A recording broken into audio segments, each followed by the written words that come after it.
In this video, I'm going to show you how to read your chart if in the instance that your chart shows a buy, but nothing happened in your alerts. So what we want to first check is there's two factors that could happen with. One is making sure that your indicator is properly set up. You can see in this instance, it does have a sell here. We'll go ahead and reset this to defaults just for this purpose. We'll let this kind of work through. But the two main factors that can impact it is either A, your indicator is set up. For example, let's say you're in this trade here, you have a buy, you have two DCAs.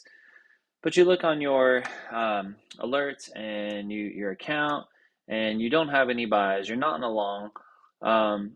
And let's say you just started your ATA trader.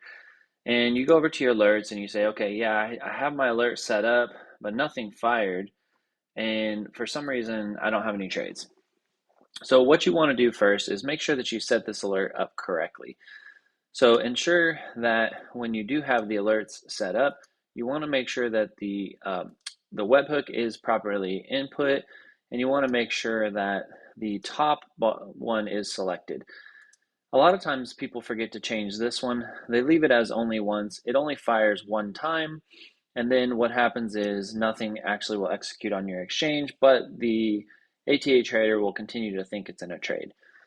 Unfortunately, there's no way to know until you open up the actual alert, and you can look onto here and see you have a condition on this part. So if you open up the condition and, for example, it were to be left on this right here, when you hit to create that alert, it will create that in there. I did not name it, so it probably threw it somewhere in here. Right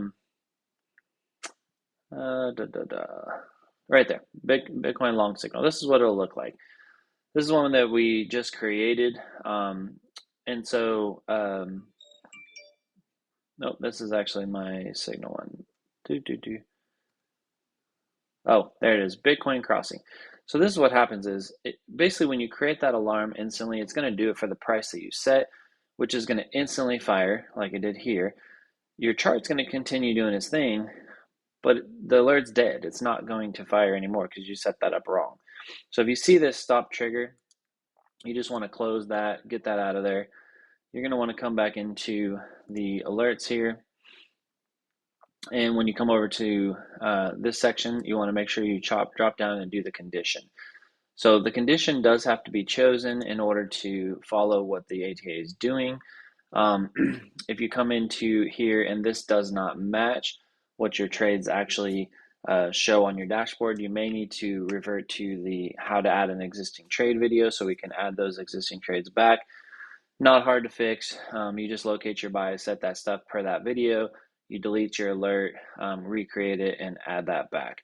And you should be able to have that start firing as well. So also when you're creating these alerts, ensure that when you choose your direction, I have mine as expiration open-ended alert because of the account I have. I can do that.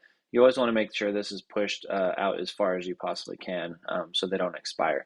If you do have them expiring within 20, 30 days, just be sure to keep an eye on that because once that does expire, it will no longer fire. So I hope that helps you answer your question as far as what to look for if for some reason your alert did not fire, but your chart shows that it should have.